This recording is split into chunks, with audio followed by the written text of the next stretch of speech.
వాళ్ళకు కూడా ఇవ్వదలుచుకున్నట్టు కనిపిస్తుంది. సార్ రేపు మొబైల్స్కు ఇదే గతి. ఇండిగో గుణపాఠ షాక్ లోక్సభలో జరిగింది. పెద్ద లెసన్ కదండి. ఇప్పుడు అందరూ ఏమంటున్నారు, మొనాపలి డ్యూయోపలి ఓపెన్ స్కైస్ బాబు గారు పాలసీ తెచ్చారు అంటున్నప్పుడు, ఓపెన్ స్కైస్ అన్నప్పుడు అంటే స్వేచ్ఛగా ఉండాలన్నప్పుడు దాని అర్థం ఏంటి? అసలు ఇంతకుముందున్న నియంత్రణలు, కంట్రోళ్ళు, రెగ్యులేషన్లు ఇవన్నీ చాలా తప్పు. స్వేచ్ఛగా ఉండాలి, ఎంతమంది ఉంటే అంత మంచిది, పోటీ ఉంటేనే పోటీ ప్రపంచం, ఇవన్నీ చెప్పారు. మరి ఇక్కడ పోటీ ఎక్కడుంది? ఒకడే 67% అమలు చేయటం అనేది మొనాపలి కాదు, డ్యూయోపలి అంటున్నారు. ఏదైనా కానీ విస్తృతంగా మీరు అందరికీ ఏమి అవకాశాలు చెప్పలేదే. మనం చూస్తుండగా ఎన్ని ఎయిర్వేస్ కూలిపోయినాయి, ఎన్ని విలీనం అయిపోయినాయి. దీనికంతా కారణం ఎవరు? కాబట్టి ఖచ్చితంగా చెప్పాలంటే ఒక విధమైన గుత్తాధిపత్యం, మొనాపలి కాదు డ్యూయోపలి ఏర్పడింది. ఇలాంటి పరిస్థితే రష్యాలో వచ్చినప్పుడు, మన పుతిన్ వచ్చిన రోజే ఆ వీడియో చాలా విస్తృతంగా ప్లే అయింది, మీరు చూస్తారు కదా. రష్యాలో ఇలాగే ఒకే ఒక ప్రధానంగా చేసేటటువంటి విమాన సంస్థ ఇలాంటి సంక్షోభానికి దారితీస్తే పుతిన్ ప్రధానమంత్రిగా నేరుగా వాళ్ళ కంపెనీ దగ్గరికి వెళ్ళి వాడిని సంతకం పెట్టు అని వాడితో సంతకం పెట్టించి మరి వాళ్ళ బాధ్యతలు అవన్నీ తీసేస్తున్నట్టుగా చేశారు. మీరు చేసిన తప్పు అని అక్కడే ప్రూవ్ చేసేది వీడియో కూడా ఉంది, మనం తర్వాత యాడ్ చేయొచ్చు. కాబట్టి గట్టిగా నిలబడాలి కదా ప్రైవేట్ వాళ్ళకి అవకాశం ఇచ్చినప్పుడు.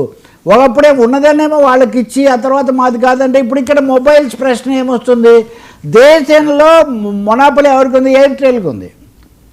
ఎయిర్టెల్ ఇప్పుడు ఎయిర్టెల్ వాడు కనుక ఏదైనా చేస్తే, ఇప్పుడు మన సమాచారం మొత్తం వాళ్ళ దగ్గర ఉంది, మొత్తం మన జీవనాడులాగా తయారైంది కదా. ఇప్పుడు మొబైల్ లేకపోతే ప్రాణం పోయినట్టుగా మనుషులు తయారయ్యే పరిస్థితుల్లో దీని అంతటినీ కూడా స్వేచ్ఛ వాణిజ్యం, ఒకటికే స్వేచ్ఛ, మిగిలిన వాళ్ళందరికీ లేదంటే ఎట్లా కుదురుతుంది? కాబట్టి ఇక్కడ అందరూ ప్రశ్న వేస్తున్నారు.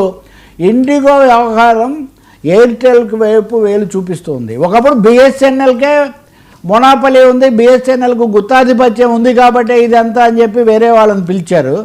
వాళ్ళు అత్తసొమ్ము అల్లుడు దానం చేసినట్టు ఈ ప్రైవేట్ ప్లేయర్స్ అందరూ బిఎస్ఎన్ఎల్ ప్రజల డబ్బుతో ఏర్పాటు చేసినటువంటి ఇన్ఫ్రాస్ట్రక్చర్ని వాళ్ళు వాడుకుంటారు. వీళ్ళే ఇవ్వాలి వాళ్ళకు స్పెక్ట్రమ్ అయినా ఏదైనా. కానీ రేపు మొబైల్ ఫోన్స్, టెలికమ్యూనికేషన్స్లో కూడా ఇదే జరిగితే ఎవరు కాపాడతారు?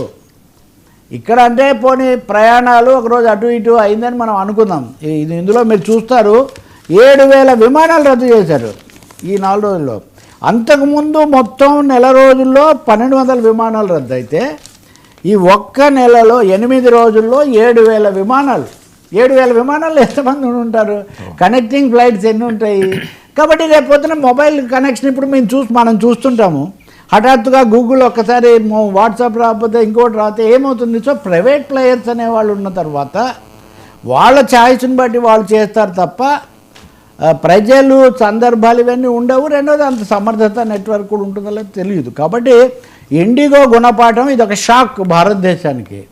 స్వేచ్ఛ వాణిజ్యము ఇవన్నీ మనం చెప్తున్న సమయంలో నిజంగా స్వేచ్ఛ కల్పించలేదు, కొంతమంది చేతుల్లోనే అన్నీ పెడుతున్నాము. ఇప్పుడు విమానాశ్రయాలన్నీ అదాని గారు కడతారు ఉదాహరణకు. అప్పుడేమవుతుంది?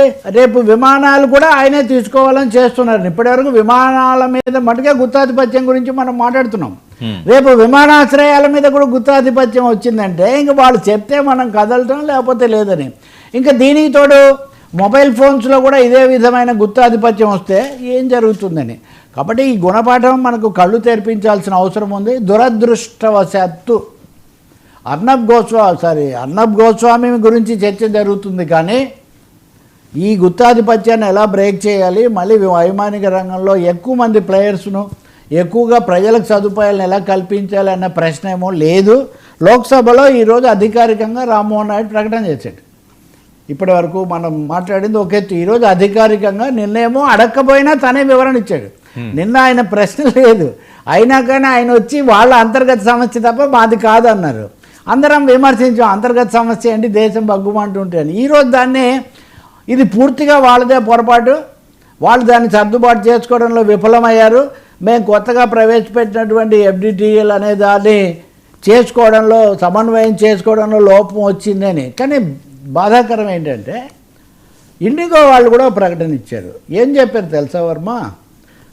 ఈ పరిస్థితికి ఫలానాది కారణమని మేము నిర్దిష్టంగా చెప్పలేము. Specifically it is very difficult to point out single reason for the confusion అంటున్నారు. ఇంకేం చెప్తాం వర్మ, 8 రోజులు అయ్యి 1000 విమానాలు రద్దయ్యాక కూడా అంటే మీలాంటి వాళ్ళ చేతుల్లో మొత్తం దేశం పెట్టాలన్నమాట. ఇప్పుడు ముందంటే పోనీ పొరపాటు పడ్డారు, కక్కుర్తి పడ్డారు, ఏదో చేశారని సర్దుకుందాం.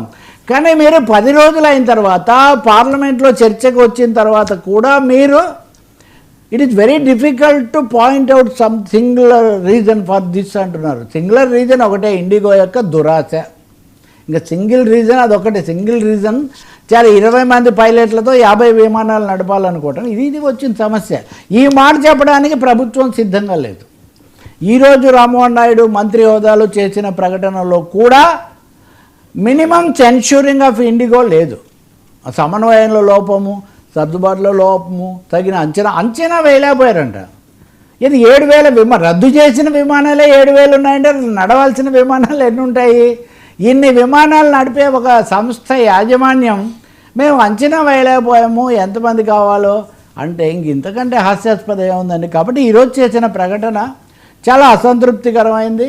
ఇప్పటికి కూడా వ్యక్తిగా కాకపోయినా మంత్రిగా రామ్మోహన్ నాయుడు ఇండిగోను సూటిగా ప్రశ్నించకపోవటము, కఠిన చర్యలు తీసుకోకపోవటము, దానికి మోదీ గారు ఆదేశించకపోవటం చాలా షాకింగ్. అది ఎంత షాకింగో ఇది కూడా అంతే shocking. Great supporters of privatisation అనేవాళ్ళు కూడా ఈ పరిస్థితిని ప్రశ్నిస్తున్నారు. రేపు ఫోన్లకు, మొబైల్ ఫోన్లకు ఎందుకు కూడా ఇదే పరిస్థితి రాకుండా చూడండి. ఎందుకంటే ఒక మొబైల్ ఈ కనెక్టివిటీలో ప్రాబ్లం వస్తే ప్రాణాలే పోవచ్చు, ఆరోగ్యాలు ఉండొచ్చు, లేకపోతే జీవితాలు, ఉద్యోగాలు, దేశాలు, సంబంధాలన్నీ ఉండొచ్చు. మొన్న ఒక్క రోజున ట్రంప్ గారి కార్యదర్శి ఒక ఆయన ఫోన్లో కనెక్ట్ చిన్న తప్పు వచ్చింది, కొంచెం ఉంటే యుద్ధం వచ్చేదంట. అంటే ఎంత పర్ఫెక్ట్ ఇది ఉండాలి. ఇప్పుడు రేపు మనం గూగుల్ డేటా సెంటర్స్ పెడుతున్నాం, డిబేట్ వద్దు, కానీ గూగుల్ డేటా సెంటర్ మటుకే విశాఖలో ఉంటుంది, డేటా మన చేతుల్లో ఉండదు. కాబట్టి ఏం జరుగుతుంది? లోక్సభ ప్రకటనలో అయినా కొంత పశ్చాత్తాపం, ఇలా చేసి ఉండాల్సింది కాదు, మేము ఈ జాగ్రత్తలు తీసుకుంటున్నాము అని చెప్పడం లేదు.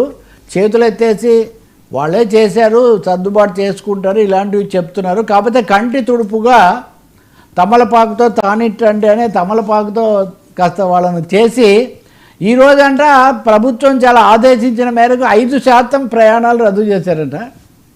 5% ఏ మూలకు 5%, 10%.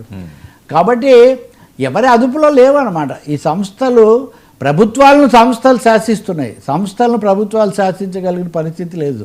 అది విషాదం. సార్ సాక్షికి అయితే ఒకటి